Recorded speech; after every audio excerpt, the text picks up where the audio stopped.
महबूब मां जे लुड़कने मथां बि सदके महबूब मां जे लुड़कने मथां बि सदके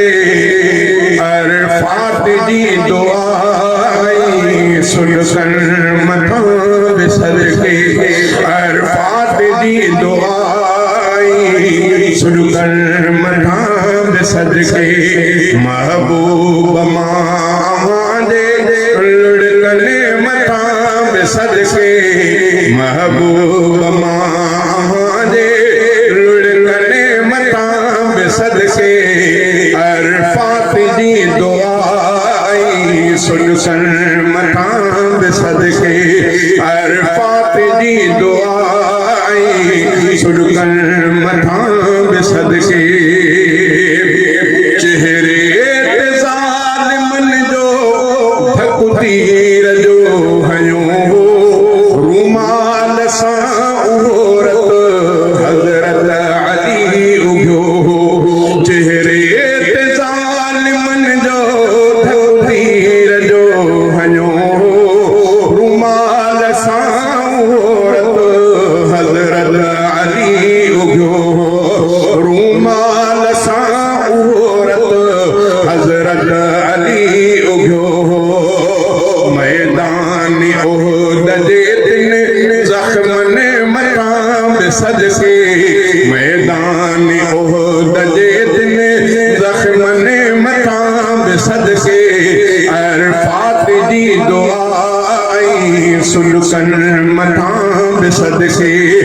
अरफात जी दुआ सुनसन मथां बि सदके महबूब मां जे लुड़कने मथां बि सदके अरफात जी दुआ सुनसन मथां बि सदके अरफात जी दुआ सुनसन मथां बि सदके हिक पास शान एॾो फलकन मथां घुमूं पिया ऐं ॿिए तरफ़ तॾे ते सारी उमिरि सुम्हूं पिया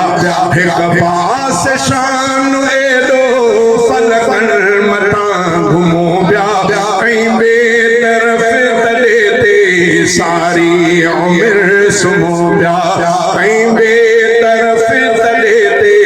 सारी उमिरि सुम्हूं पिया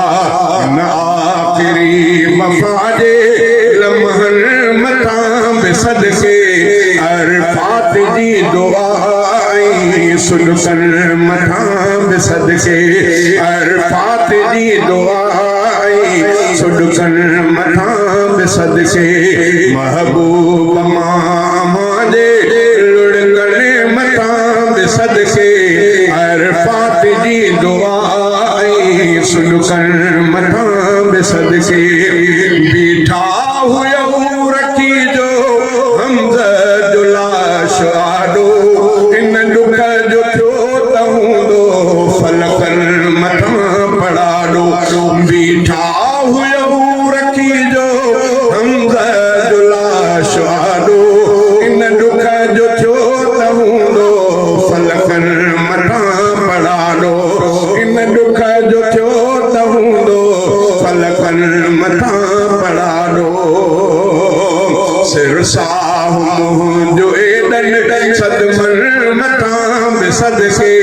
सिर साहु मुंहिंजो एॾनि सदमनि मथां बि सदके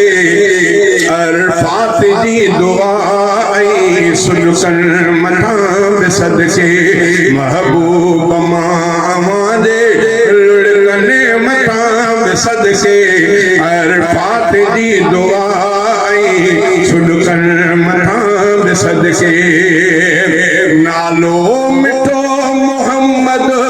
जंहिं शेर में लिखियो वियो जंहिं धुन में शेर ॻाए स्टेज ते चयो